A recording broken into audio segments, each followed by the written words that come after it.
In today's video, I'll be talking about adrenaline. Adrenaline is a sympathomimetic drug. This means that it mimics the effects of the sympathetic system.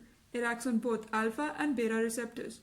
Coming to the pharmacological actions, it has effects on the cardiovascular system. In this, the systolic blood pressure increases while the diastolic blood pressure may stay the same, increase or decrease. As a result of this, the pulse pressure widens. It also acts on the blood vessels. The skin, mucous membrane, kidney, and pulmonary blood vessels are constricted while the skeletal muscle blood vessels are dilated.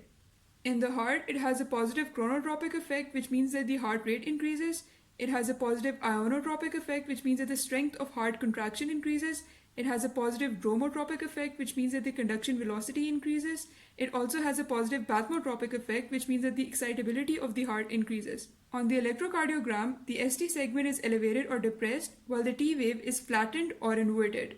In the eyes, the pupils are dilated, the conjunctiva becomes pale, this is due to vasoconstriction, and there's also a reduction in the intraocular pressure. In the gastrointestinal tract, there's a relaxation of the smooth muscle which leads to decreased motility. In the urinary bladder, the detrusor muscles relax while the trigone and the sphincters are constricted. This leads to urinary retention. In the uterus, adrenaline produces relaxation.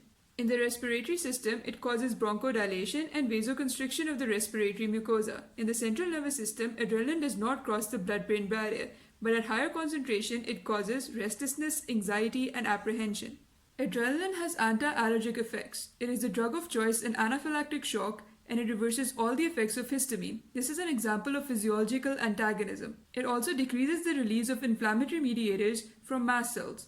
Now coming to its metabolic effects, it causes breakdown of triglycerides and it also causes hyperglycemia. This is because it decreases the secretion of insulin, it decreases the peripheral utilization of glucose, it increases the secretion of glucagon, and it increases glycogenolysis. Adrenaline also has some other effects. It increases neutrophils, it increases coagulability, and it also increases the secretion of non-thermoregulatory sweat glands.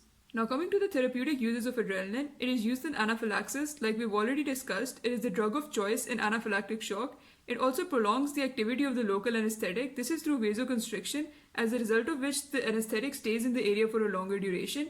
It is used in cardiac resuscitation to kickstart the heart in cases of cardiac arrest. It is also used to control capillary bleeding. This is through vasoconstriction. It is also used in glaucoma as it decreases the intraocular pressure. It is also used in bronchial asthma as it causes bronchodilation. Adrenaline has the following side effects: tachycardia, palpitations, angina pectoris, hypertension, arrhythmias, and anxiety. Now let's come to the contraindications. Contraindication is basically a condition during which the drug is not used.